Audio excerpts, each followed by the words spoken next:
Yeah, it's a great pleasure to welcome you all to the session, Population Health Management. We are in the same situation as in many sessions. We have a lot of speakers, so we have to look to keep the time. And we have 6 different speakers. 3 will talk directly from here. 3 will come, in a sense, through the video session. And we start with Dorijn from Maastricht University from the Netherlands, talking about working conditions. And the scene is now going on. Good afternoon, everyone. My name is Dorijn Hertroijs, and I am a postdoctoral researcher at Maastricht University, where I work in the Living Lab on sustainable care with a focus on population health management. For the past 2 years, I have been working on an integrated care program called Target, which has recently been pilot tested in general practice. Today, I will tell you all about the program and whether it was found feasible and acceptable for general practice. First of all, I would like to talk to you about why we started the program. People with chronic disease tend to use healthcare more regularly than the general population. Multiple chronic conditions, medical issues, and socioeconomic problems are not uncommon in this population. Unfortunately, healthcare is still largely fragmented and medical-oriented. This makes it difficult to adequately accommodate to the sometimes complex needs of people with chronic conditions. As the general practitioner is an easily accessible and often highly trusted care professional, GPs are experiencing an alarming workload. This has led to a growing need for integrated care and person-centered attention. Therefore, we developed an integrated, person-centered chronic care program called Target. And Target stands for Targeting Advanced Resources in General Practice to create efficient, tailored, and holistic care for chronically ill patients. Target uses a data-driven approach to specifically target the population with chronic conditions, having varying healthcare needs to offer them well-targeted care and support. The Target program, which you see outlined here, was developed from 2016 in co-creation with a primary care group in the north of the Netherlands. In the Netherlands, primary care groups consist of primary care professionals, such as GPs and practice nurses, and have bundled payment contracts with health insurers for the delivery of several disease management programs. The program that you see here consists of 3 elements. The first one is population segmentation, the second one person-centered needs assessment, and the third one tailored care, referral, and coordination. I will go into more detail about these elements in a second. The aim of these elements is to work towards the quadruple aim by enhancing the person-centered conversational skills of primary care professionals, increasing patients' active engagement in the program, and establishing mutual trust between primary care professionals and patients, and between primary care professionals and their network partners. The Target program is intended for adults with at least one of 13 common chronic conditions, including, for example, diabetes and cardiovascular disease. The starting point of the program is population segmentation, because segmenting the population with chronic disease into distinct subgroups that are relatively homogeneous in their needs and preferences allows for the development of tailored care. In the Target program, the population of people with a chronic condition is divided into 4 mutually exclusive subgroups: a low, moderate, and high care needs subgroup for the people who are chronically ill for more than a year, and a newly diagnosed patient subgroup for those people who have been diagnosed less than a year ago. During the pilot study, the focus was on patients in the high care need group, who have, based on previous studies, the most urgent needs for an integrated person-centered organization of care. In a digital population segmentation tool, a list of people belonging to the high care need subgroup is provided using electronic health record data. The patient on top is the patient with the highest care need. The care need of patients is calculated by the sum of the number of primary care consultations per patient over a certain period of time, taking into account the intensity of the consultations. Now, care providers who are interested in more details regarding patients' care need can view 4 different graphs. And here you see an example of one of those graphs. It shows the care need of a patient over time. this patient has had a high care need since 2018. Other graphs show, for example, the type of complaints a patient has had. The list of people with high care needs and the graphs serve to help primary care providers determining who needs a person-centered needs assessment. And this is the second target element. The person-centered needs assessment is a comprehensive conversation of 30 to 45 minutes to get insight into the biopsychosocial needs of people with chronic conditions. Practices are free to choose a suitable assessor who leads the person-centered needs assessment. And to structure this assessment, the My Positive Health tool is offered. And this tool includes a patient questionnaire on how patients perceive their health according to 6 domains, such as bodily functions and mental well-being. A spiderweb serves to visualize perceived health. The third element of target is to, with support from a network of care professionals, work toward the required tailored care, referral and coordination for people with chronic conditions. Insights from the previous elements inform this third one. Primary care practices are free to choose their own course of action for improving tailored care, referral and coordination, taking into account their patients' needs and preferences, and building on their available resources and organizational context of their practice. Now, what did the target pilot look like? Because of the small-scale design of the pilot study, 7 primary care practices were chosen to participate in the pilot, which ran from September 2020 till February 2021. All 7 primary care practices were from the care group, who was also part of the development of the target program, and this care group is situated in the north of the Netherlands, and so are the practices. We conducted a multiple case pilot study in which a case was defined as a primary care practice involved in the implementation of target. We used a mixed method approach to examine the program's feasibility and acceptability among primary care professionals and patients. We conducted non-participant observations and semi-structured interviews. Now here's an overview of the activities that took place during the pilot. At the start of the implementation, the care professionals from the participating practices followed a training on the segmentation tool and 2 trainings on the person-centered needs assessment. In December, an intervision meeting took place organized by the care group for all participating practices to share experiences and learn from each other. Finally, towards the end of the pilot, the care group organized a consultation with each care group to determine what went well and what could be improved. And all the while, the implementation of the target elements took place. As researchers, we observed the target trainings on the segmentation tool and the patient-centered needs assessment. We also observed 2 person-centered needs assessments per practice at 3 months follow-up. The observations served as input for semi-structured interviews with 15 professionals representing various disciplines, including GPs and somatic practice nurses, who implemented target. And we also interviewed 12 patients who received a person-centered needs assessment. These interviews took place at the end of the pilot, and we used thematic inductive analysis to analyze the interviews. What did we find? Well, in total, the 7 practices conducted 219 person-centered needs assessments. The average duration of the assessment was 40 minutes. Most patients were female, and the average age of the patients was 73 years. 25% of the patients was younger than 65 years. Based on the observations and the interviews, we formulated 5 key findings. The first key finding is that professionals felt equipped to use the segmentation tool and engage in the patient-centered needs assessment. The trainings on the segmentation tool and the assessment were very well received, mostly because they were considered practical, and also due to the supportive and knowledgeable trainers. The trainings allowed care providers to implement tips and working methods in practice.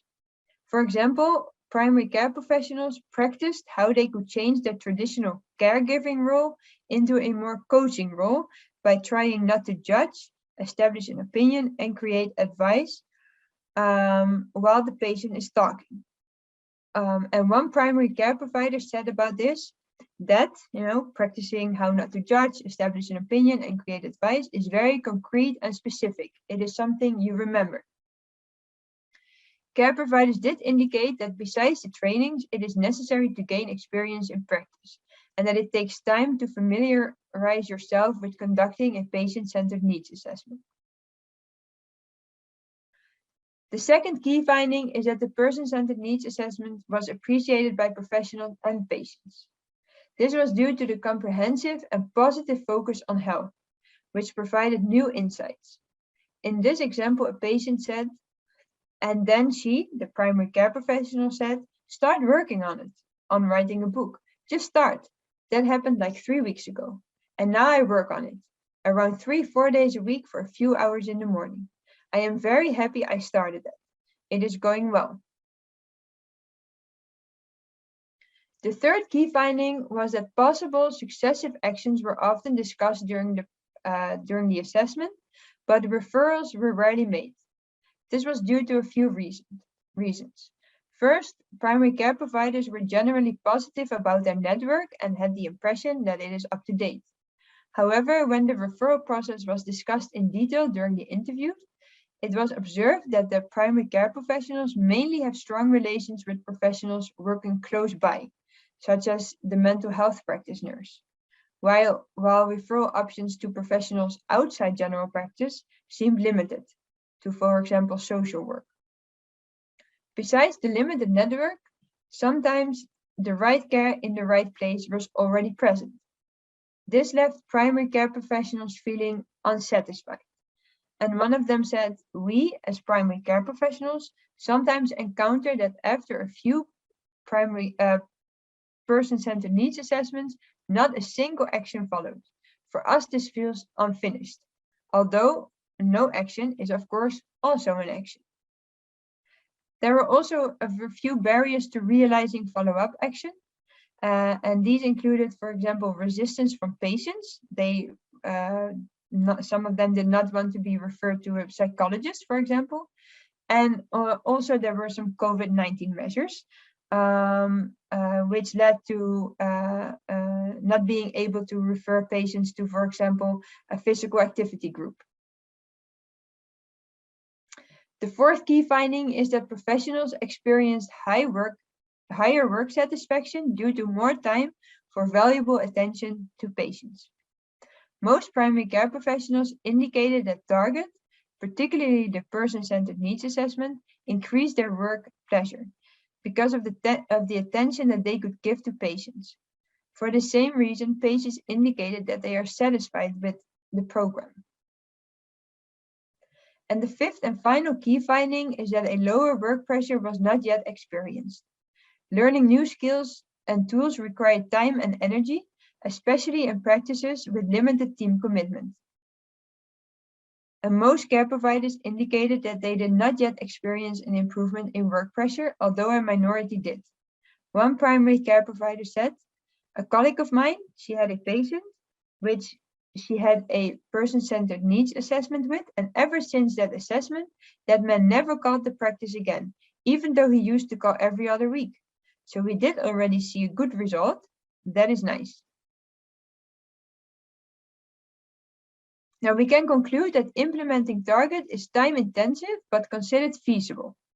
Team commitment and a shared vision are important factors to increase the enthusiasm of primary care providers and limit the time-intensiveness of the program. Both the primary care professionals and patients were enthusiastic about the program. The person-centered needs assessment contributed to valuable, well-suited person-centered care. The experienced impact of the program on outcomes, such as referrals, integration of care, and work pressure was limited. The primary care professionals indicated that they would like to continue with target. However, improvements are necessary for successful implementation. The program, with improvements, is currently being implemented in 23 practices in the north of the Netherlands. An example of one of the improvements is that practices now have to develop a development plan, which also includes a shared vision on person-centered care. Thank you very much for your attention. Unfortunately, we do not have time for a lot of questions because we have to go through another 5 presentations. But I just would like to highlight the finding for the work satisfaction, which is fundamental. And we have to look much more, and when we think about the quadruple aim concept, the experience for the workforce is a critical factor, and therefore I think it's very important also to look how we get these kind of pilot projects into large-scale deployment. That's something which is, in a sense, the big challenge from pilot to get it to the next stage. And that's something where we could use technology, and I'm always impressed about the variety of different research approaches we have in our field, and that's so enriching to see from qualitative research over to complete different approaches to look for, in a sense, finding for solutions. And certainly one of the very exciting things is the question of predictive modeling, as we just learned it, and the potential is huge. Now we come to the first speaker here, in a sense, at the screen, and from Toronto. I'm very glad to introduce you to Wodchis, who will present a case study. Again, also a little bit about this topic about stratification, segmentation, one of the certainly most important topics. Wodchis, welcome in Europe. Thank you very much, and it's really nice to be here live and in person with an audience. And I've been given 10 minutes, so I'm going to go fast. Lock in your seatbelts.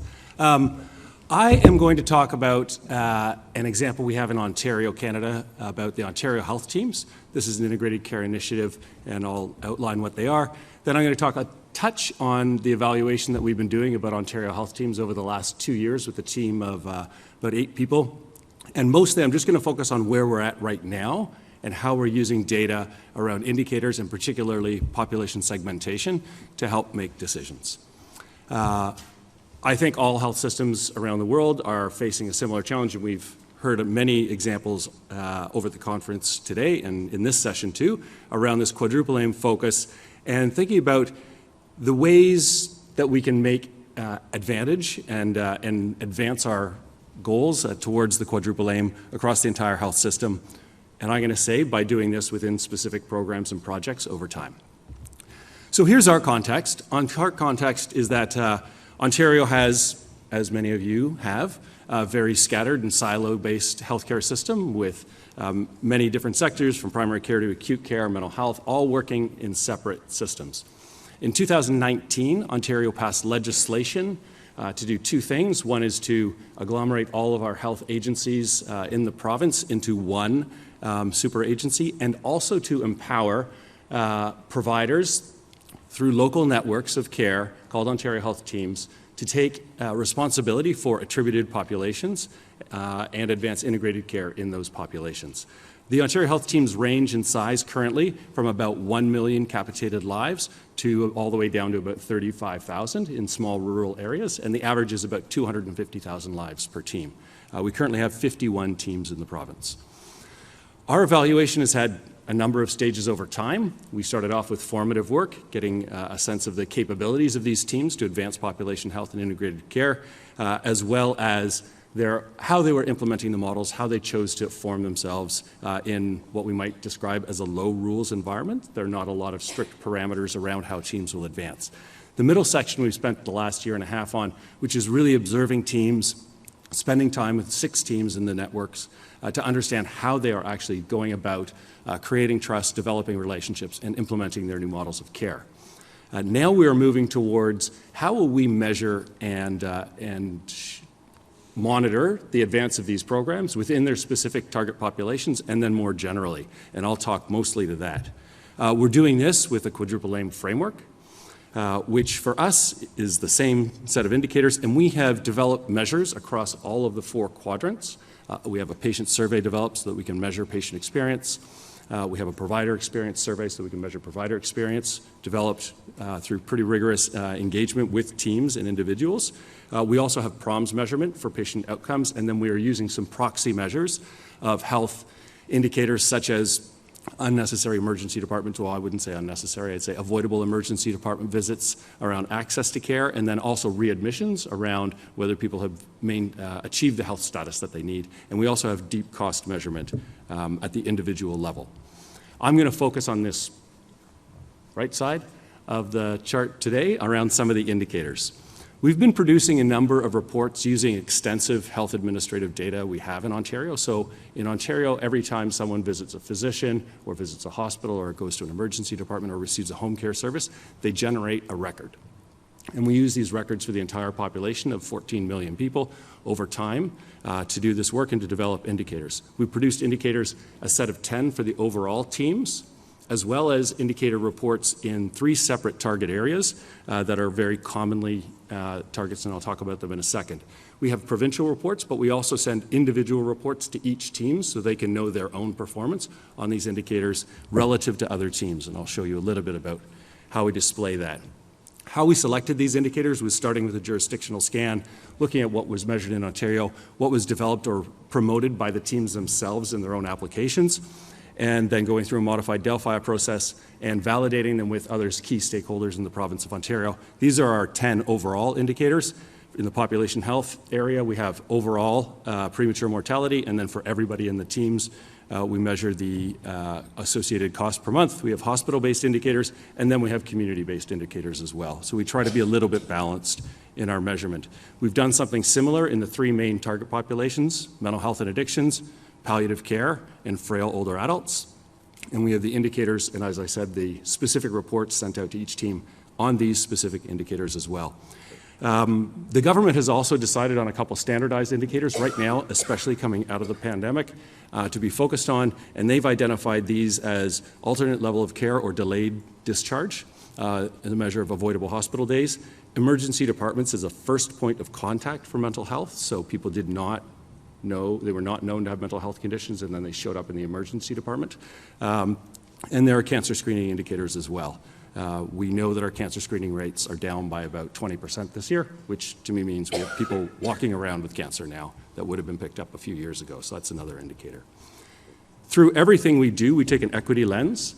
Our view on the equity lens that we can calculate for everybody in the province is to look at their neighborhoods and how deprived the neighborhoods they are that they live in. So we do not have an individual measure of deprivation, but we do know whether the people are living in areas where there are high rates of unemployment, low rates of income, high rates of solo parents, and housing instability. Now, you see here, these are the first 40 teams that were approved through the province, and it's the proportion of the population in quintiles of that deprivation area. So you see down at the bottom, the dark blue is the area of 25, the quintile, so 20% of the population are in the areas of lowest deprivation. That bottom group, they don't have very many people with a lot of deprivation. Most people are doing fairly well, but in the top group, you can see almost 50% of their entire population are living in neighborhoods of low socioeconomic status. So every one of our indicators is produced on a ratio across these markers. Here's just what a league table would look like for our province of Ontario. Across the top, this is premature mortality.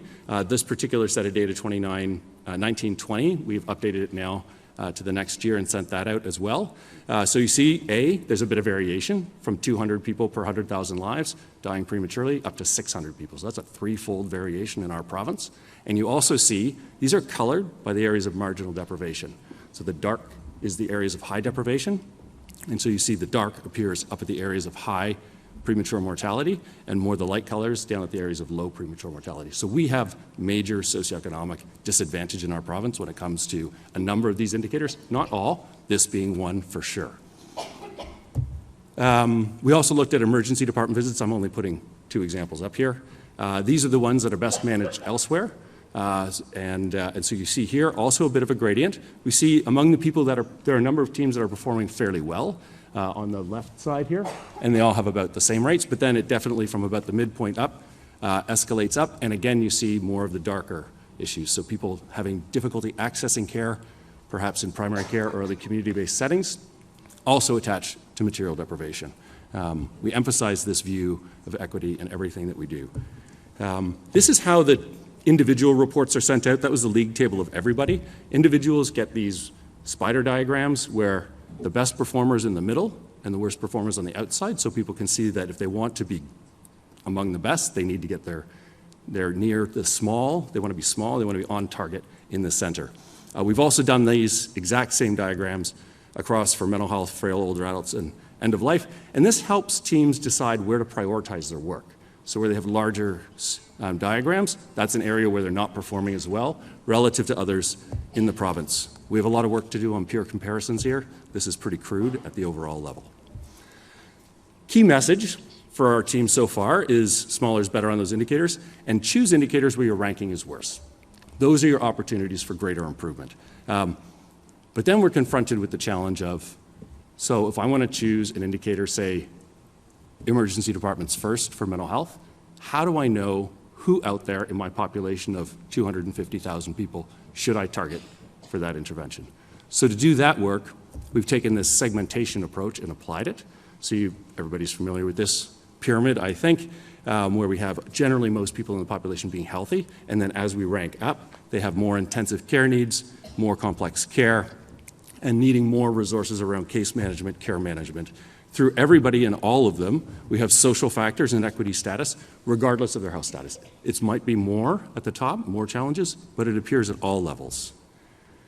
To do this, we chose to adopt a system that had been applied in BC, and then also applied in Singapore has adopted this model as well. And it's based on this paper in, I think it was the Millbank, and it came out of primary care on how they would segment populations out of primary care, so from a population perspective.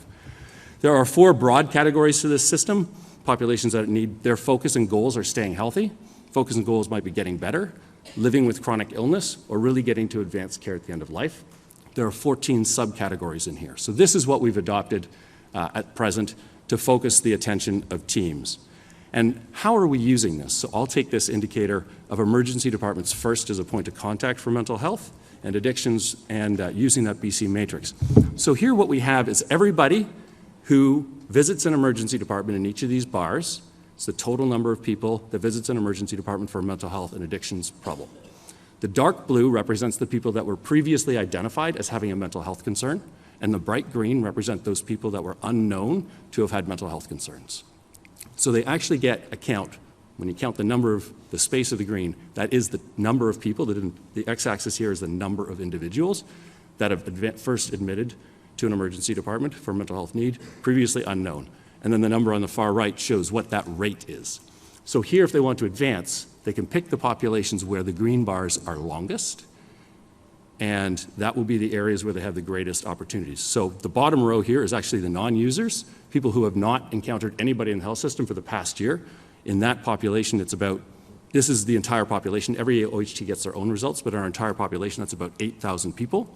And that's an 84% of the people who are admitted to emergency departments were not known before to have mental health conditions. And then you see the next ones, mostly healthy populations. So actually what we're seeing here is that the people who show up in an emergency department first are mostly people who are not high users or were not already known to have major chronic conditions. And so this helps them to focus that they're not actually going after the people who are high chronic users. They're up near the top of the bars.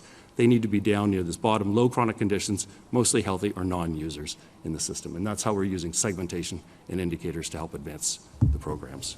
And I think I'm okay for time. Thank you. Yeah, thank you very much, Boda. Please stay, please stay. We have time for two or 3 minutes. Was a lot of information in 12 minutes. So I'm still a little bit dizzy. We've always figured, but really exciting. Do you think, or what of your work is transferable to other healthcare systems? It's the indicators, or is it more of a process, how you build the indicators? What could we learn international from your experience? So I had planned this work to be part of a sabbatical between Canada or Ontario and New Zealand. So we meant to entirely replicate this work in New Zealand. So I think that this work can be, and this system has already been used in Singapore. So I think this is 100% translatable. The indicators are going to be the ones that are so locally relevant to your systems. People, the data systems you have are going to be the barrier to implementing, but we've used this data now in a recent study of 10 high-income countries, comparing outcomes across a number of different models of care, mostly around older adults, frail adults. So you're going to need to make this locally relevant, but it's transferable and replicable, I think. When I remember well the slides, I had the impression the well-performing groups are pretty similar, and there are only some outliers who are much worse than the other ones. So on this particular indicator, so it varies by indicator. We have 10 overall population indicators and then 5 for each of the subpopulations. It varies a lot. This particular one is for the emergency departments best managed elsewhere. So it says about half of our teams are doing pretty well on this particular indicator, not a lot of variation. And so we tell those teams, this is not your area of focus. It's going to be hard to make lots of advances in this area until we really get system transformation, because this is structural. Well, the rates we have are structural. But if you're on the higher end, what are your opportunities? And sometimes, you know, way up at the top end, frankly, sometimes they just don't have physicians in the community, and the only place, if it's a small rural area, the only place you can access care is in the hospital. So then we have a discussion about whether that's actually the appropriate source of care, because maybe you're not going to have them elsewhere. But it starts the conversation around that. And how often do you change the indicators? Do you look also at the fields which are not on the priority? So we're only a year and a half into this work. We haven't changed them yet. Okay. But I did say, and I say all the time, that if we're measuring the same thing in 3, 4, 5 years, we've failed. Some of them should be rate chained, probably. But if we're doing the exact same thing and beating it and we haven't made progress, then we're failing. Last question, what's going on at 43? It's a rural northern community with very few resources. It's in the top northwest corner of our province. Their closest major center is over 200 kilometers away. Yeah, thank you very much, Walter, again. And now we switch to 3 different research work, and first from Denmark, Cecilie Nørby Lyhne, is that correctly pronounced? More or less.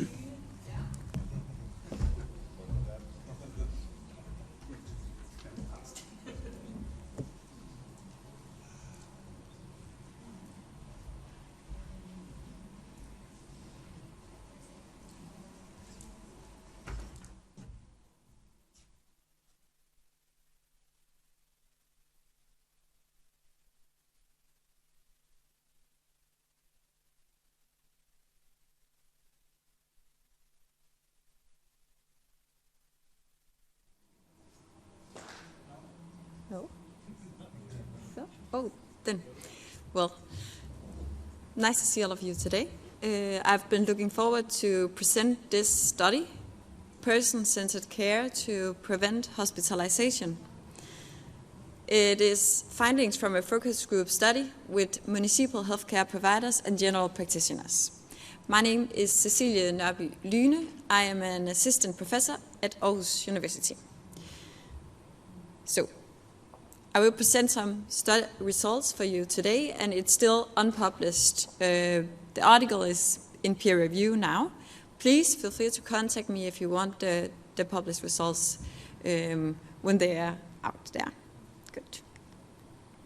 So, from the healthcare providers' perspectives, what constitutes a need for hospitalization, and which preventive strategies do they find useful to prevent hospitalization?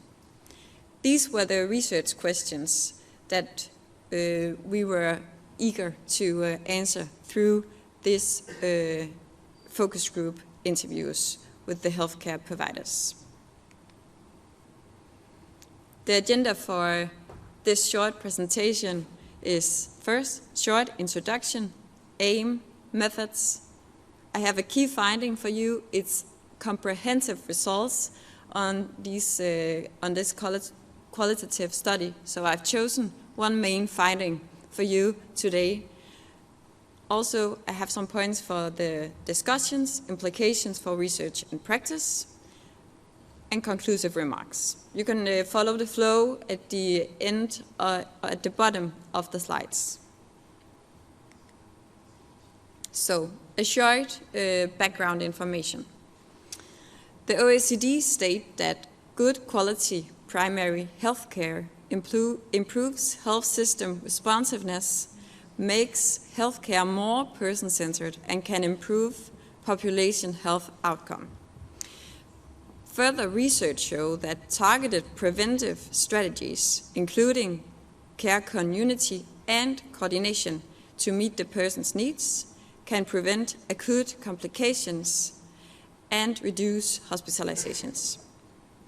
Also, interdisciplinary collaboration has been put forward as a mean to improve quality and responsiveness to persons' care needs, care community and coordination remains a challenge.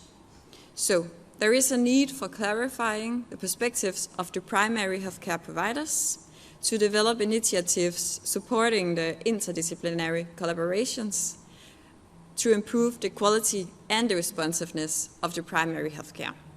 So as you see, this study was conducted in a primary healthcare setting. And when I talk about primary healthcare setting, I talk about the municipal healthcare sector and the general practices. That's because in Denmark, the municipalities are responsible for prevention and rehabilitation. And the GP, the general practitioner, is the gatekeeper to specialized healthcare. So, the aim of the study was to investigate perceptions of preventive care among primary healthcare providers by examining their views on what constitutes a need for hospitalization and which strategies they found useful to prevent hospitalization. Further, it was to explain how the interdisciplinary collaboration can be supported with a view to providing person-centered care. So the methods. It was a qualitative study with 5 focus group interviews. The interview transcripts were analyzed using inductive content analysis. Each focus group consisted of 4 to 9 informants. Every focus group had municipal healthcare providers involved in the preventive care services in the municipal healthcare sector and 1 or 2 general practitioners in each focus group.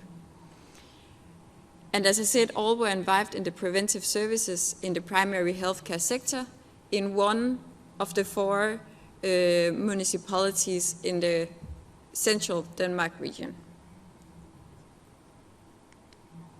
So these were some of the professions that we included.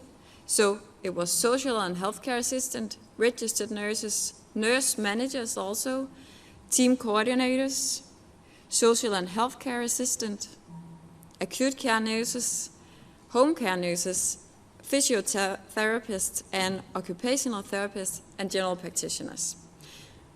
This is a picture from where we held the focus group interviews. This was at the Horsens Regional Hospital.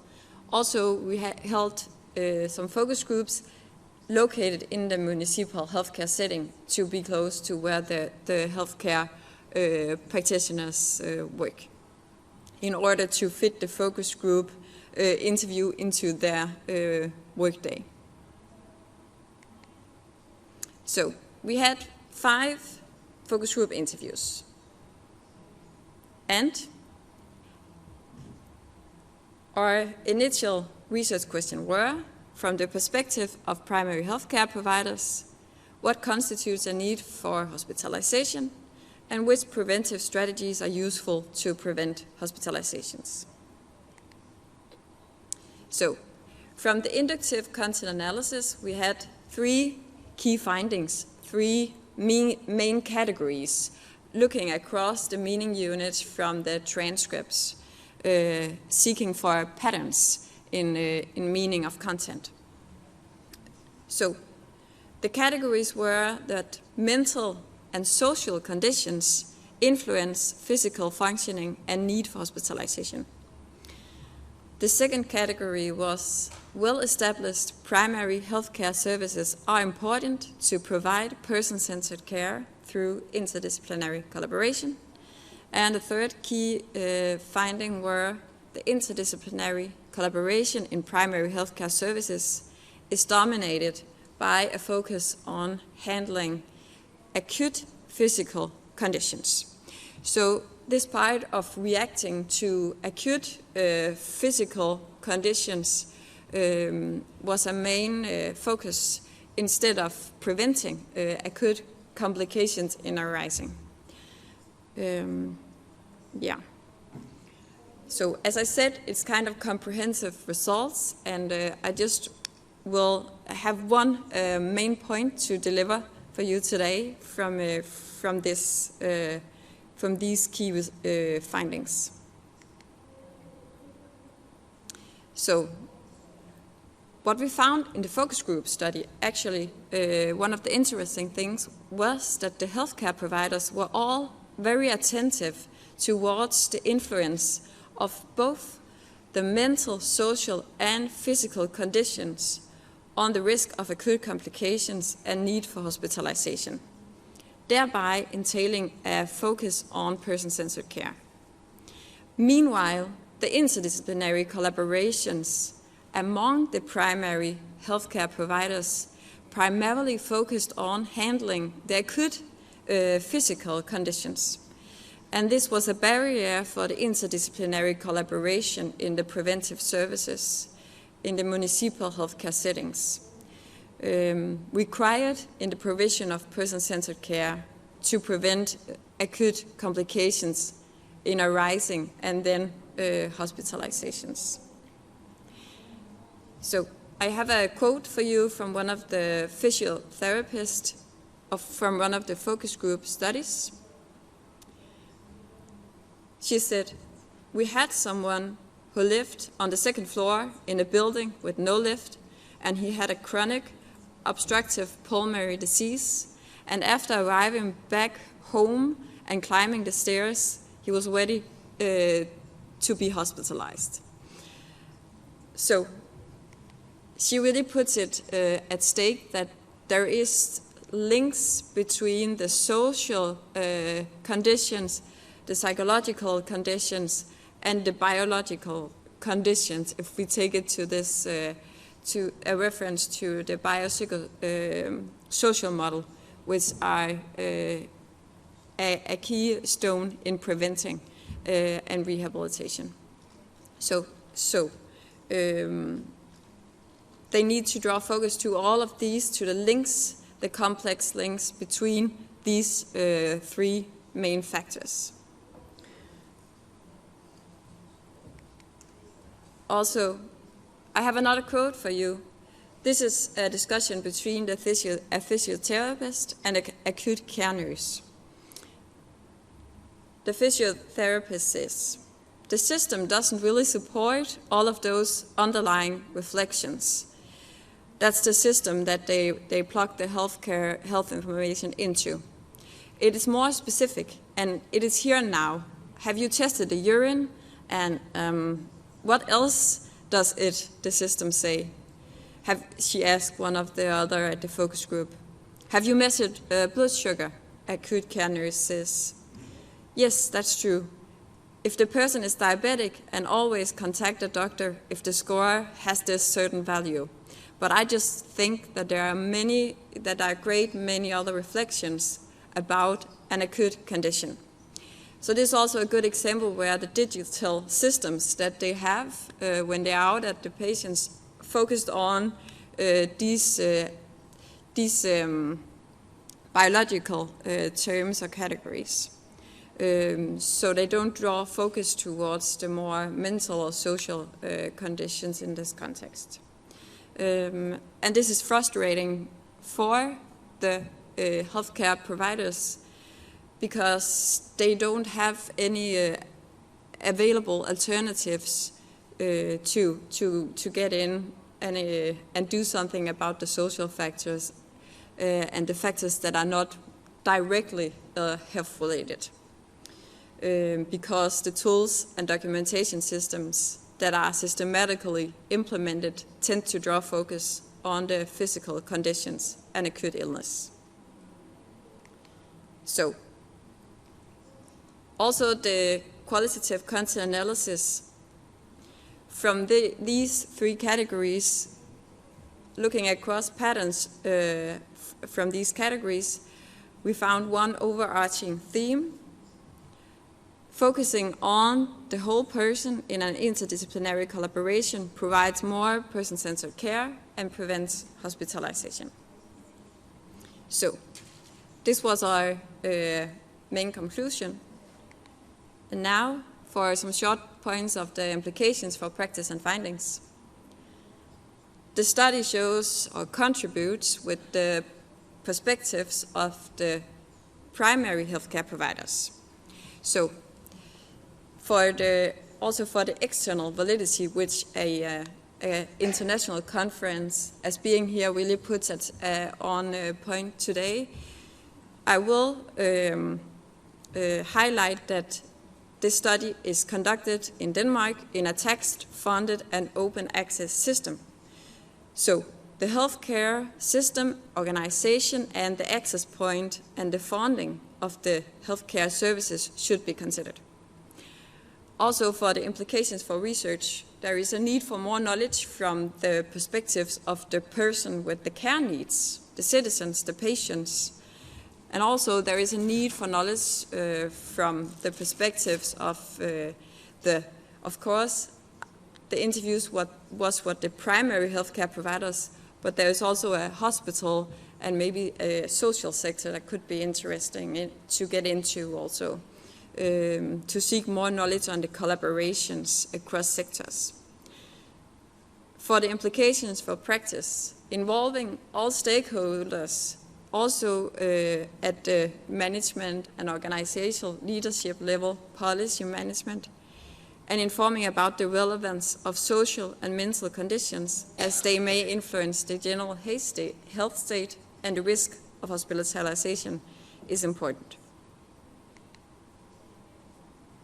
So, for the main conclusion, by focusing on the whole person, it could be possible to provide more person-centered care through interdisciplinary collaboration and ultimately to prevent some hospitalizations.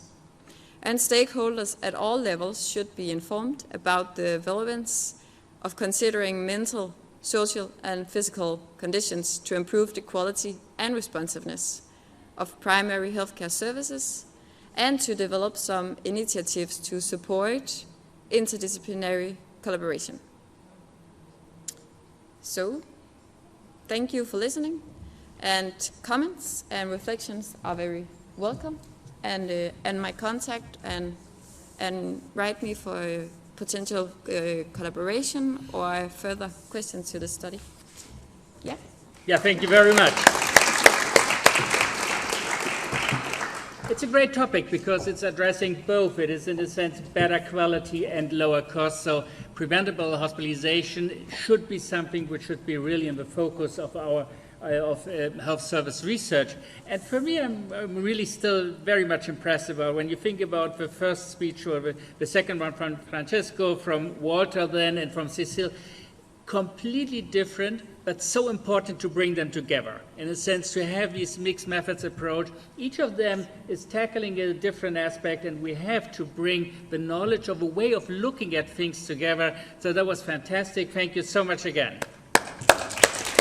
And we are still in time. We have the next speaker will be Ursula de Ruiter. Ruiter is most probably more or less correct.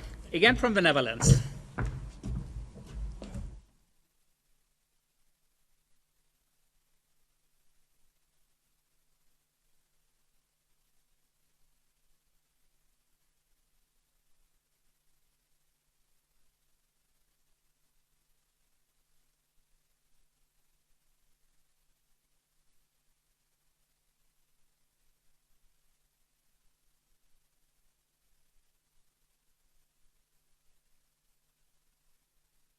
Thank you. Good afternoon, everyone. I am Ursula de Ruiter. I'm a PhD candidate in Erasmus Medical Center and Northwest Clinics in Alkmaar in the Netherlands.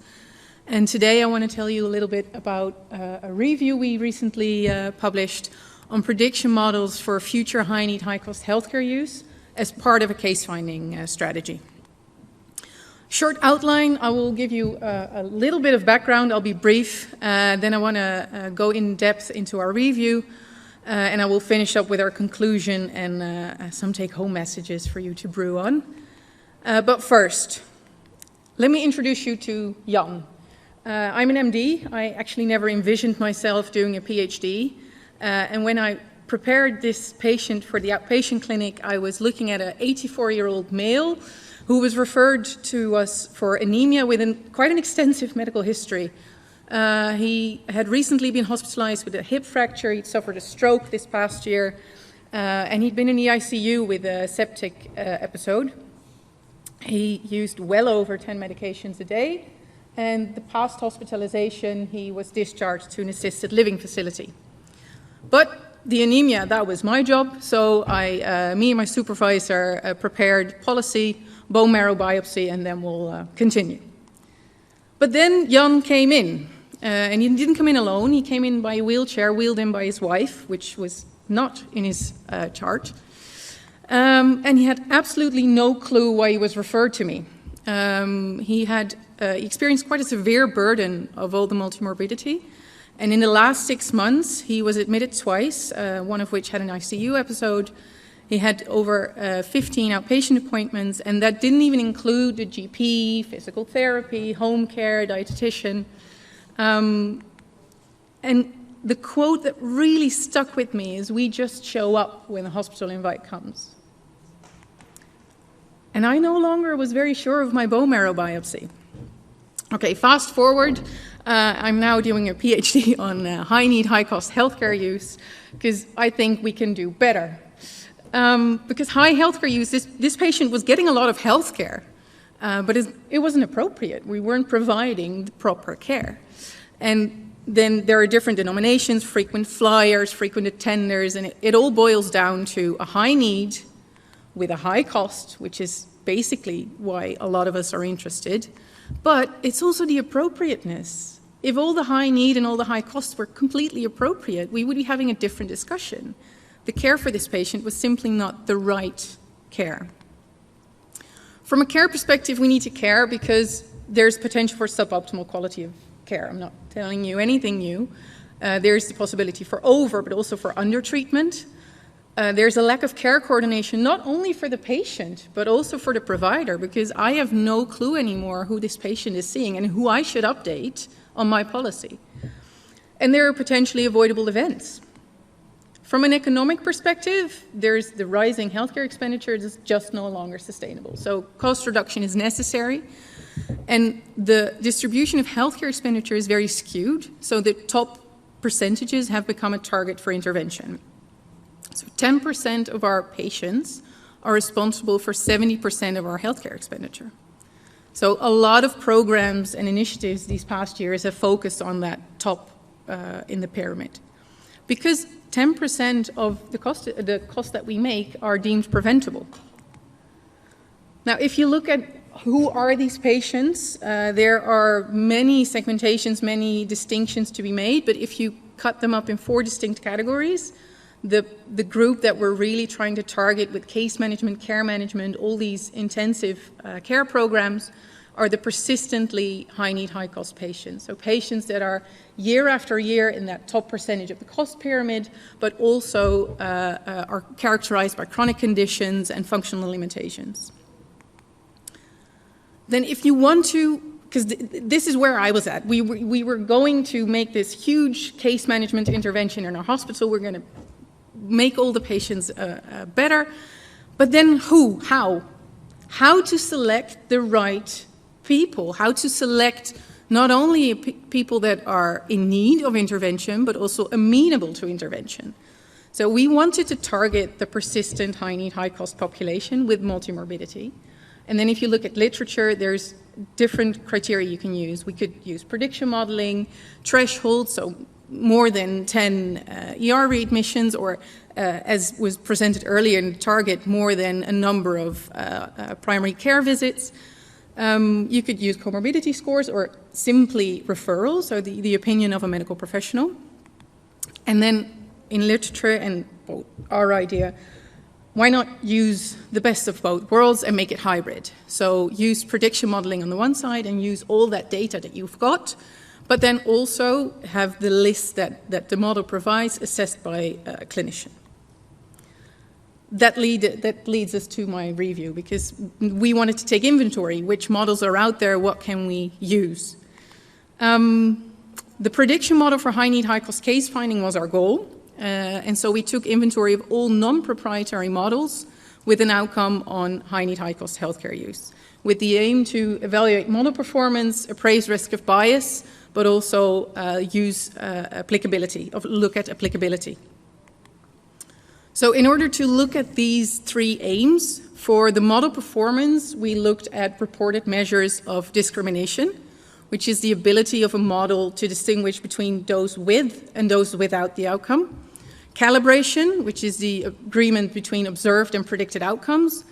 Classifications, sensitivity, specificity, and clinical usefulness, which is the ability to make a better decision with a model than without. For risk of bias, we used an assessment tool specifically for prediction modeling, the PROBAST. And to give some insight in the applicability for clinical use, we plotted the performance against the expected performance in new patients. But first, our PRISMA chart. We looked at nearly 6,000 records, of which we looked at 450 in full text. And then if you look at our exclusion criteria, the top 3, a big chunk was disease-specific models. So that are models that are predicting in base populations with exclusively Alzheimer patients or exclusively diabetics, and we excluded those.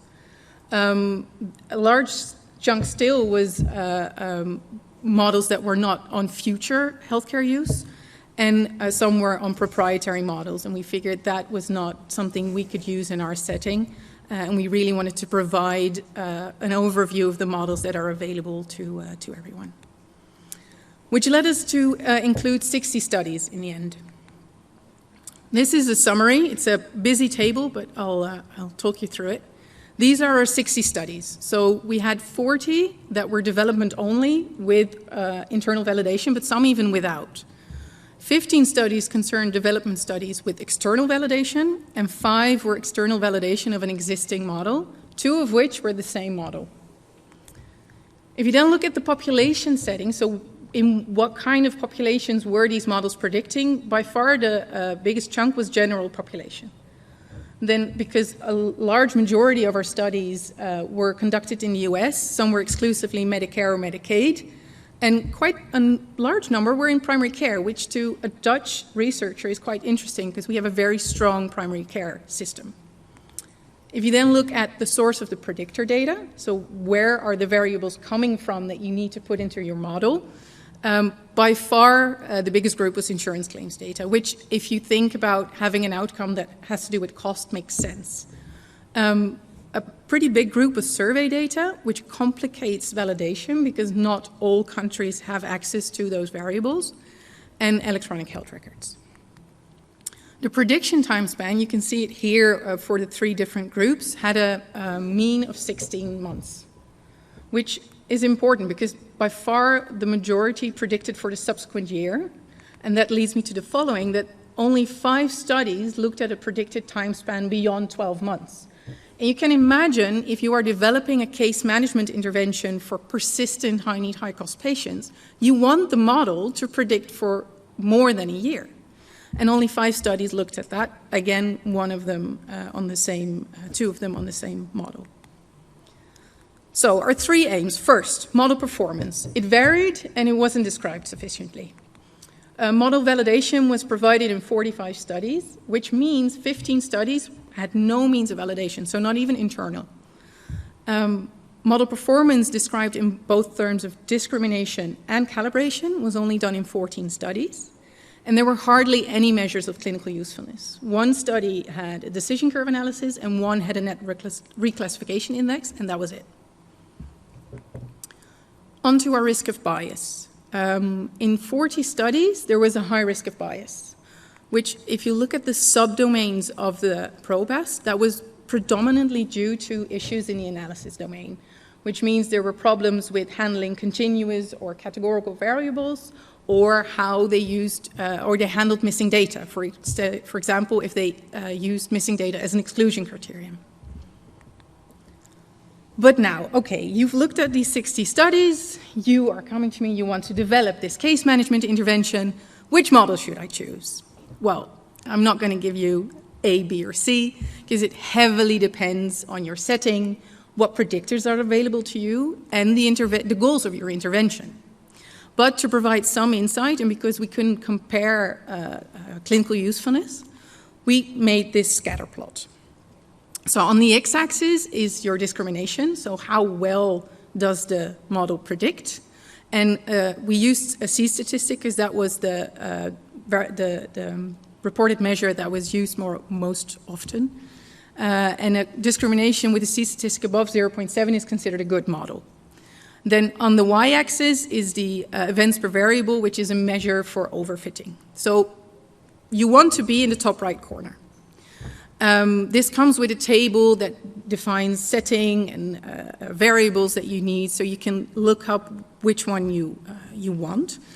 But for us, we wanted multi-year prediction, and that leaves us with 3 studies. The next step for us is going to be validating these 3 studies within the Dutch setting, but that's getting ahead of myself. So my conclusions on my 3 aims, so the model performance, model validation is not regularly performed, and model performance varies and is not always described in sufficient detail. The risk of bias is high, but that's predominantly due to analysis issues. And there are a number of models with adequate discrimination, low risk of bias, and a minimal risk of overfitting. So there are plenty of models to choose from, but only 3 validated models with multi-year prediction. Now, to my conclusion and next steps. I think overall, we need to see a shift from developing new models to validating and extending existing models. A lot of work has been done, and we can build on that. The clinical usefulness is not clear from the evidence, and in our case, our next step is validating the 3 multi-year prediction studies within the Netherlands. We are now going to a huge or big insurer in the Netherlands, and we can use their claims data to validate the studies. And then on to our end goal, implementing a hybrid case finding strategy. 3 take-home messages.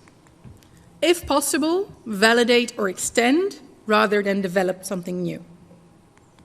If extending or developing a new model, consider including a multi-year outcome.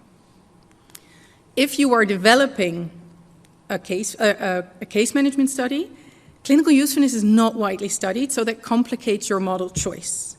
But remember, you once saw someone present a scatter plot at this conference from a systematic review that might provide some insight. Thank you for your attention.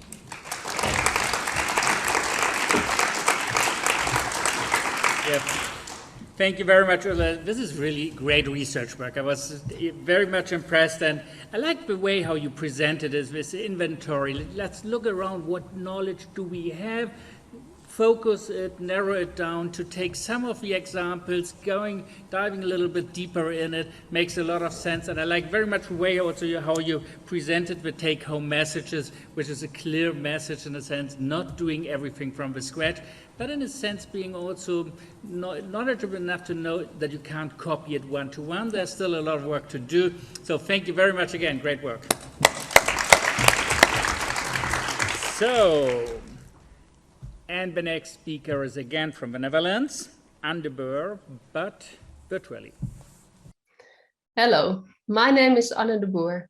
I'm a postdoctoral researcher, teacher, and general practitioner in the Netherlands, working for Leiden University Medical Center, Campus The Hague. Today, I want to tell you something about a proactive integrated care approach across boundaries, called Panel Management Next Level.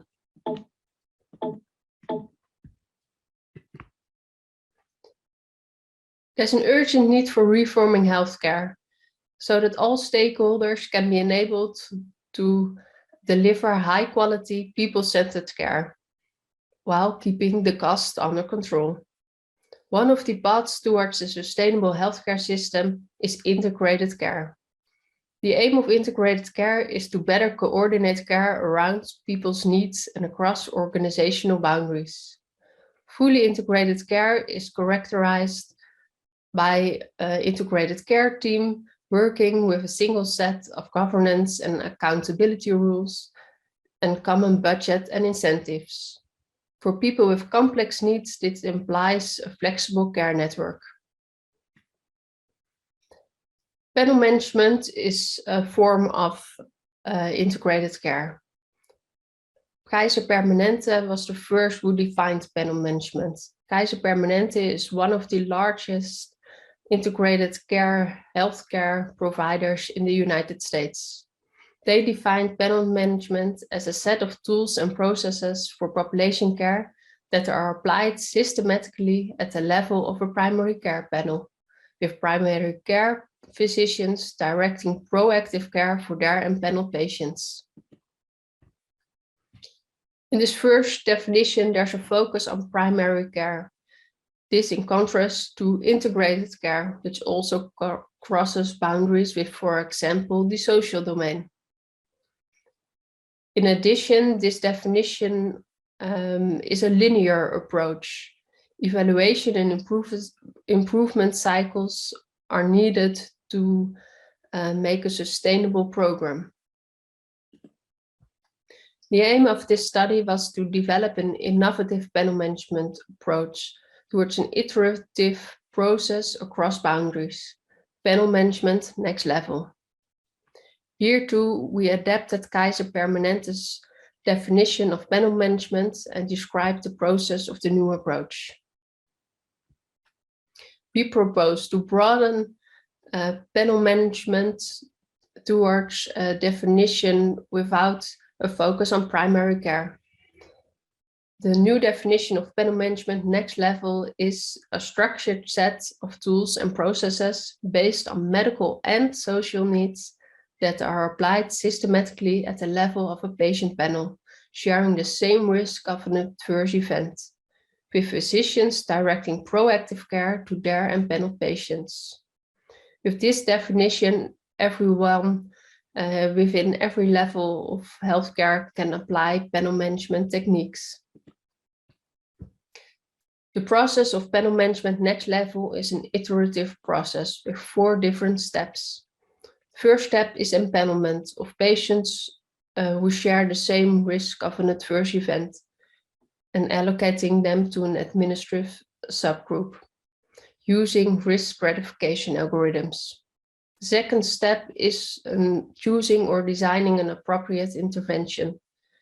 The third step is surveillance of care gaps.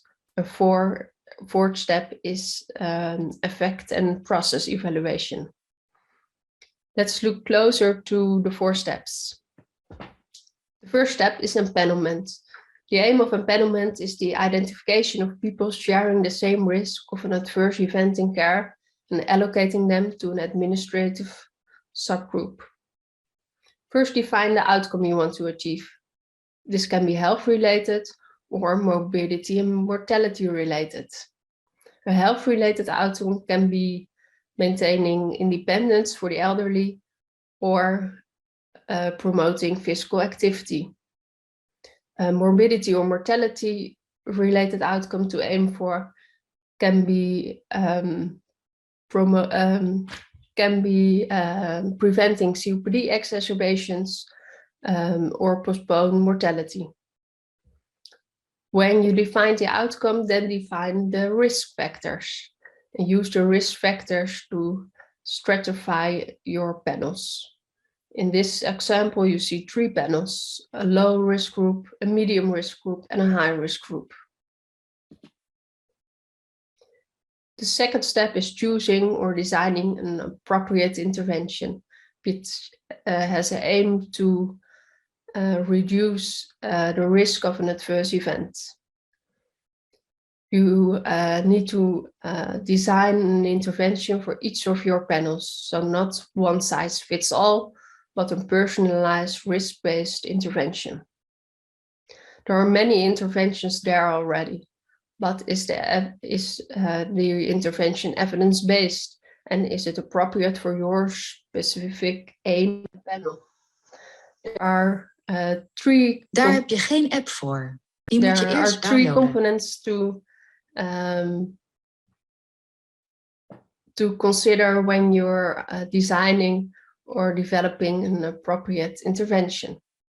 First is the intervention evidence-based. What is the implementation strategy, and what about the sustainability of the program? Third step is the surveillance of care gaps. This is the identification of those having missed the appropriate intervention at the chosen time. When you apply panel management, you periodically need to review your clinical registry and identifying the care gaps and reaching out to the patients. This requires a cultural and operational change. This is the change from reactive to proactive care. Finally, we have the phase of evaluation. The evaluation is based on the triple aim. There is both an effect and a process evaluation. The effect evaluation uses the triple aim perspective, and the process evaluation is needed to fully understand the effect evaluation. For example, the facilitators and barriers are explored from the for the different stakeholders. The results of the evaluation is input for the next cycle. There are a few challenges. First, patients with multiple morbidity, different panels with different interventions. Also, combining different ICT systems is a challenge for the different social and medical domains. And integrated finance. Finance is usually organized in silos and not for integrated care purpose.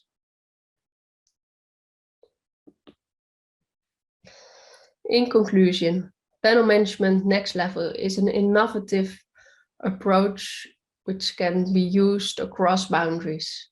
There are 4 different steps: empanelment, appropriate intervention, surveillance of care gaps, and the evaluation. It's a personalized, risk-based approach, not one size fits all. And with this approach, you can close the care gaps. I want to thank my colleagues Rimke Vos and Matthijs Numans. We are working together on panel management next level. And I want you to thank you for your attention. Yeah, thank you very, very much. Are there any kind of questions from the audience, remarks? I haven't had any question from the audience so far. We have a microphone, somebody? Yes, Axel. Thank you so much. Thank you so much. Really fascinating papers, can I say. A question to Walter. This is a very sophisticated, very kind of, sophisticated approach, what you did there. I wonder how that translates then in practice, because clearly you need to have probably difficult conversations with some of the health management staff saying, look, you need to focus on this group rather than on another group. I wonder how that went. I mean, or maybe that's not your role. I would just wonder, how do you actually influence these political decisions on the ground then? So it's an excellent question.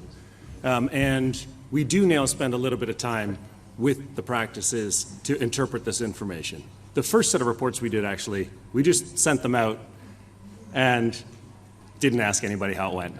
And then, started asking, there are coaches out there, we're like, so are people using it? They're like, actually, they have no idea how to use it. Honestly, the first bit. And so with our latest set of reports, with some help, and I think I saw some of the colleagues in the room today, we spent an hour with every team explaining what the indicators were. They'd already seen the indicators, but taking their questions and help them to interpret it. So the first barrier here is actually even being able to interpret the results and understand them and know how to use them. And then they need to have somebody locally who's going to spend some time. So there's 1 or 2 teams that I've spent time with, and they have an oversight team, but then they've got a primary care group that meets mostly with the primary care practice. They've got another evaluation team. They've got another team that's working specifically on addressing this ministry response. They all need to be informed. And so we try to educate them to be able to have those conversations. And then it ends up going into different groups. So there's a mental health group that's picked up on one of these, and then there's a primary care group that's picked more in the screening ones. And then frankly, and there were some people talking earlier today, if you have other priorities that you have local energy to advance, do that. Don't let the data completely drive your decision making, but know that the data, and then if you're going to do something else, go find out the data for that other area so that you know those indicators. So we don't let this be the only consideration, but if you want to make a different decision, get data to make that decision as well. That's probably our main message. Thank you very much. We have one last question. And please always indicate your name and where you're coming from. Stuart Gordon from Australia. Just going to the same presenter, how much has the work you've done illustrated the significance of customising care for First Nations people, particularly in Canada, but perhaps also in your work in New Zealand for the Māori? So I said we designed this to be done with New Zealand, but my trip to New Zealand got canceled. I was not allowed in under any circumstance. So I can't, but I could talk about Indigenous in Ontario, which there is an issue. So when we do this kind of work with groups that have Indigenous populations, the first thing we do is we sit down with them and ask them what their challenges are, what their issues are. And some of these indicators we set, and before we produce anything that involves Indigenous groups, we sit down and we say, what does this mean to you? Where are your priorities? So, I don't know, with the emergency department, actually, it is a priority for one of the groups we've been working with quite closely, that they have an Indigenous population, and it is a priority for them, and they're trying to find out in this data who is Indigenous. And so we need to find other ways to link. There are other data sources, but it's a conversation for sure, right? The data actually, with Indigenous individuals, we think about it belonging to them first. And so how are they going to use it? What are their priorities as opposed to our usefulness of this, and rather than dictating. But we're starting to take actually, that's called like an OCAP approach, which, generally speaking says like nothing about us without us with Indigenous people, I'd say, as a generalization. And so we try to take that approach with everybody, actually.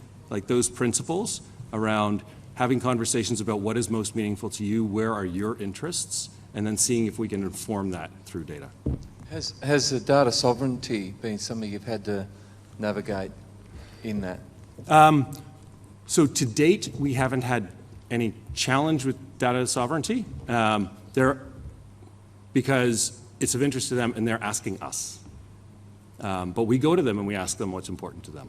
But generally speaking, in Ontario, we have pretty good governance over this space. There's processes to follow, and we're absolutely open to having that conversation. I think where you get into trouble, or where we would get into trouble, is if we just went and did something and then published it publicly without ever having a conversation about this, right? That's where I think we mostly do.